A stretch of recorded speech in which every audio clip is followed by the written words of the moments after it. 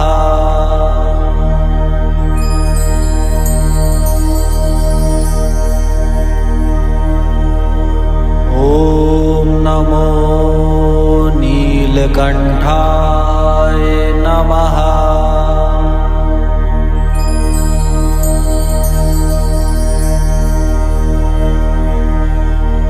ॐ नमो नीलकण्ठाय नमः।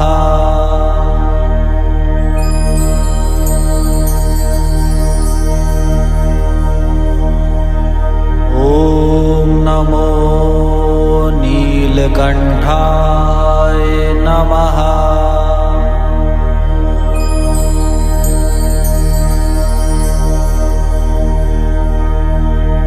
ॐ नमो नीलकण्ठाय नमः।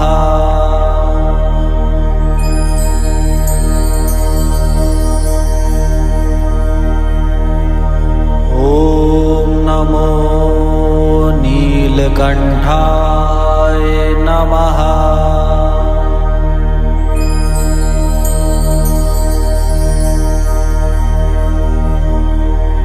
ॐ नमो नीलकण्ठाय नमः।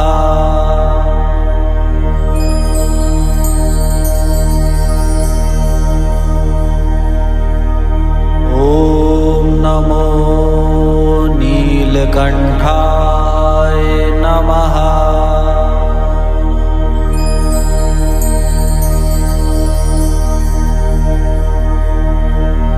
ॐ नमो नीलकण्ठाय नमः।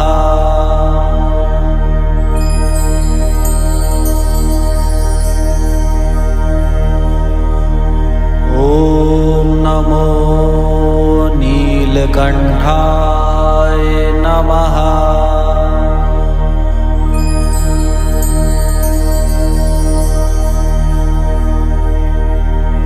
ॐ नमो नीलकण्ठाय नमः।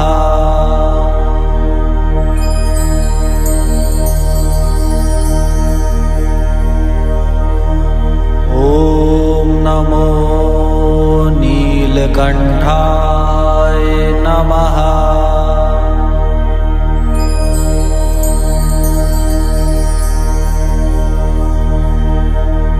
ॐ नमो नीलकण्ठाय नमः।